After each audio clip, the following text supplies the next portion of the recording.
All right, so we're going to talk about practice schedules and how do we schedule classes across a semester, for example, or how do we schedule learning skills within a particular session. So scheduling is important. It's a bit like when we schedule fitness programming, we talk about frequency, intensity, and duration. It's the same kind of thing, but with a learning sort of focus. So we'll talk about the different amounts of practice and the rest in between those practice. We'll talk about this idea of overlearning. So once we get to particular criteria, should we keep practicing and keep learning the same skill? And when do we stop and move on? We'll talk about mass practice schedules versus distributed practice schedules. And then we'll talk about practice trials in the same way. Keeping, as we sort of mentioned in an earlier video, that practice is the most significant thing that's going to change learning and movement and motor skills. If we don't practice them, obviously we don't get to learn them. So how much time should we dedicate to practicing skills, and how much time should we dedicate within a sports class, a coaching session, or a phys ed class to really drill down and give time to learn motor skills? We know that the principle of diminishing returns sort of says that the more you practice, the less gains you get over time. So this is the same for fitness as it is for motor skill learning, that you get really good gains for a very little amount of practice early on, but as you continue to practice, your gains or your improvements, your performance just sort of doesn't increase by as much with more and more practice. So that's a common phenomenon across fitness and in motor skill learning. But how important is this small gain you're going to get by doing this extra practice is the question you've got to ask. So for an elite athlete, even small gains are still significant and important in the scheme of things. All right. The amount of practice we see in typically phys ed and sport and sports coaching is pretty woeful. If you think about how much time kids actually spend learning the motor skill or the movement skill, it's really, really low generally. So if you look at this little pie chart here, motor skill practice sort of 30% of the time in the class or in that session. The rest of the time spent looking at the presentation of the movement by the teacher, waiting around, which just waiting for equipment, waiting for the people to be quiet, waiting for something to happen, waiting for others to be organized. So waiting time is a really big factor. And then we've got this sort of transition, putting people in groups, moving from one activity to another. So you can see here that 55% of the lesson, 70% of the lesson, taken up with just sort of hanging around waiting for stuff to occur. You might argue this 25% here is useful time because there's learning going on whilst the observation is occurring, but we're pretty confident this side of things over here, this 45%, is just a waste of time. So alt PE or academic learning time in phys ed, these studies have shown quite limited time. So obviously we should aim to maximize practice time and minimize waiting time. We should be looking to get this motor skill practice up around the 50% mark. If you spend half your lesson with actual learning occurring, then that's a really high level of achievement, which doesn't sound like much. Keep also in mind that we don't want to get sidetracked with the idea that kids must be moving all the time and they have to be doing something, otherwise we're failures. I think there's a lot of rhetoric out there around, particularly in physical activity side of things, that we have to keep them busy and moving the whole time or they're missing out on valuable physical activity. It depends. And if you're teaching them about moving for the rest of their life and moving outside of school context or moving at lunchtime and recess, then really you can offset the loss of activity time in your class, providing you get that extra bounce in activity time outside of PE. So I'm not sure it's always PE time is the only time we should think about movement. I think we should think about movement not just in PE time, but before school, lunchtime, after school, at home on the weekends. And if some of your learning time is spent preparing them to do that better, then I'm more than happy with losing actual movement time in PE. Hope that makes sense. So going to come a time where you have to make a decision. Do we continue to practice this skill, or do we move on and get on to the next task?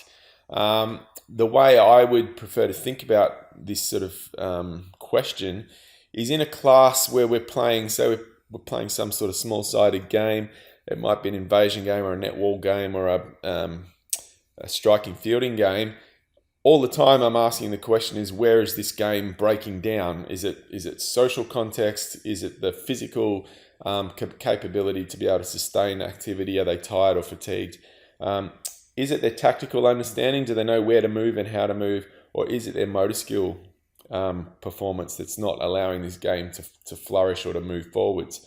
And if it's the motor skill one, then you would pull it out, spend time practicing it, stick it back in and see if that improves the game. Does the game get enhanced or not? And if it is, maybe you're okay to move on to the next sort of bottleneck or the next problem. But if the game is still breaking down around that skill, you might have to pull it out and spend more time on it. So when do you move on? You move on when you see that no longer being the issue in relation to the performance of this particular activity. Obviously, if you're focusing on an individual discrete skill like the hammer throw or the javelin or the swimming, you might want to make an individual judgment as to when is the best time to move on and look at a collective kind of judgment on that. So there's no real science to this. You've got to make the call, and you've got to make it based upon how much time you've got available, how you're going to prioritize what skills are most important over other skills or techniques or tactics or other things. We do know, however, that overlearning is important. Let's say we had a criteria of a netball shooter getting 6 out of 10. We said, we want you to practice this skill until you can get 6 out of 10 shots. Keep in mind where from would be my first question. But let's say 6 out of 10 directly in front. Do you stop practicing once they've hit that criteria of 6 out of 10? Or do you then do some extra practice to cement it and make it stick? There is good evidence that overlearning is important, which is beyond the original amount of practice it took to get to that criteria, that an extra overlearning will contribute to cementing that performance and cementing that skill into longer term repeatability. So you don't just get to the point and go, we hit our criteria and that's enough. There's benefits in doing more. And generally speaking, the research says overlearning ratios of around 50 to 200% are effective in increasing the retaining of movement performance. Beyond the 200%, you start to see diminishing returns. So a lot more practice for very little gain. It also depends on the type of skill. Obviously, continuous and simple skills need less overlearning, so 50% might be enough. Discrete, complex, serial skills might need more overlearning to cement them home. When do you do it?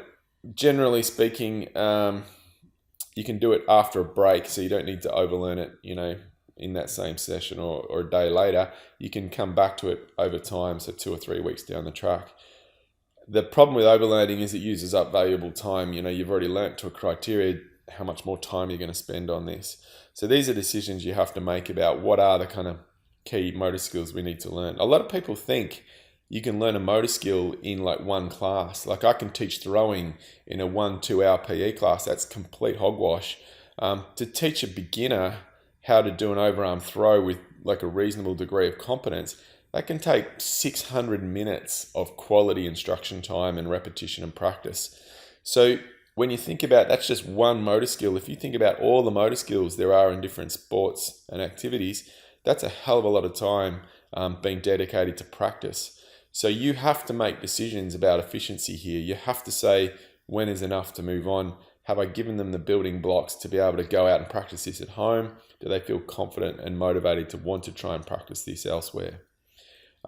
So knowing when to move on is going to be one of your big tasks.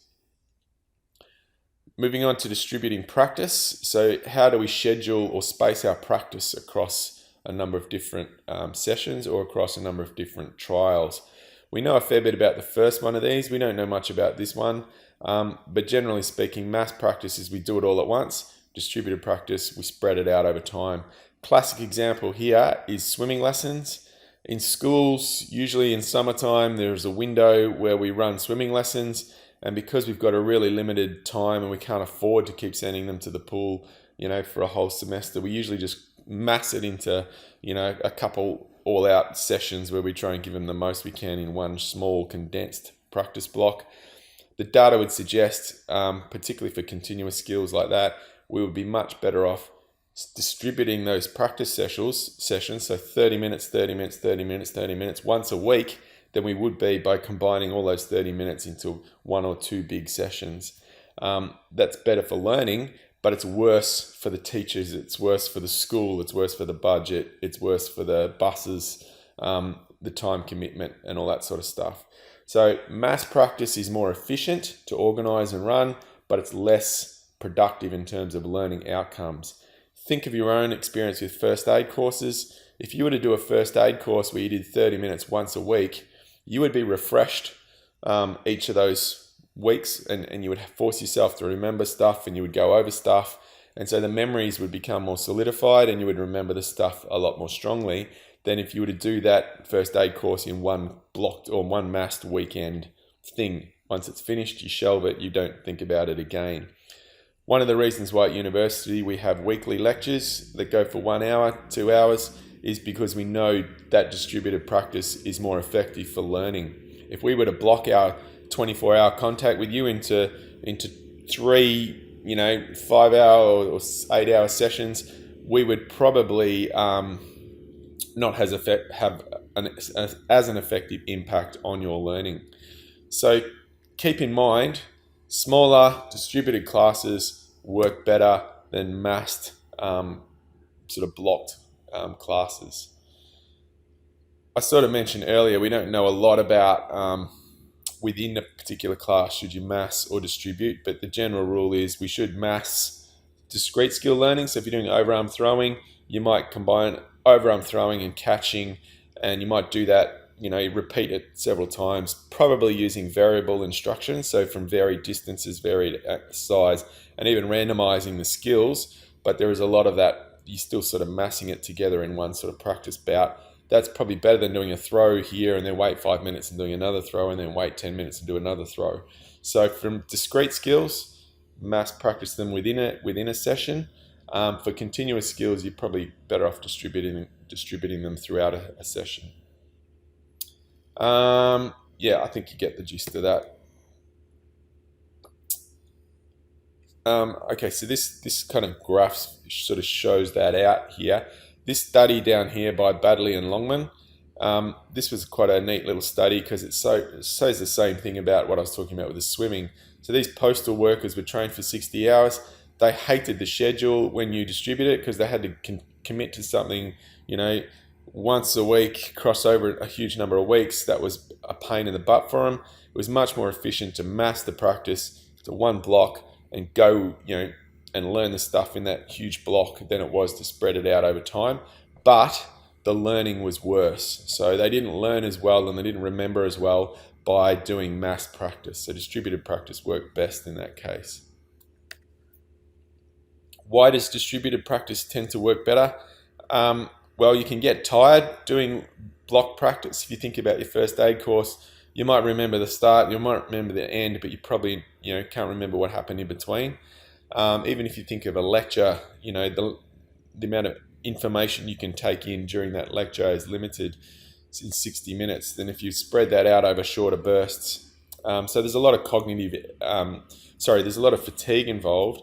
The cognitive effort, once you get into the middle of the session, and if you're practicing the same thing over and over and over again, you don't have to really think about it anymore. It just kind of happens remotely, and you start to get this sort of monotonous and repetitious and not very memorable practice going on. So to consolidate things in memory, we probably need to spread them out over time so that the memory can retain and solidify. As I mentioned, we don't know much about practice trials within sessions, so we're sort of guessing a bit here. So like I said, we don't know much about practice distribution of practice trials within particular sessions. We know that distributed practice leads to better practice performance, so you perform better during the practice than mass practice, but mass practice probably has a bigger effect on learning for usually for discrete skills. So you can see that there. Distributed skills are better. Distributed practice is better for continuous skills. Mass practice is better for discrete skills, which kind of makes sense. So implications: practice sessions. Better to do short, sharp, more frequent sessions than long, drawn-out sessions. So if you're a soccer coach and you want, say, 4 hours of training in a week, rather than doing 4 hours in one block, spread it out over two-hour sessions, or ideally, which would be unrealistic from a parent point of view, but 4 1-hour sessions would be better than one big 4-hour session. If you're in a phys ed class in school, try and split your classes up into as small as possible and spread them out over the week as much as possible, but keep in mind that has implications for timetabling. So often we don't have a say in how we should, how our practice sessions are able to run. Something like swimming is contingent on bus hire, and bus hire is so expensive that you're better off massing it to save money than you are to worry about learning, which has got implications then for learning. Think about introducing the complex stuff early in the session rather than leaving it to the late.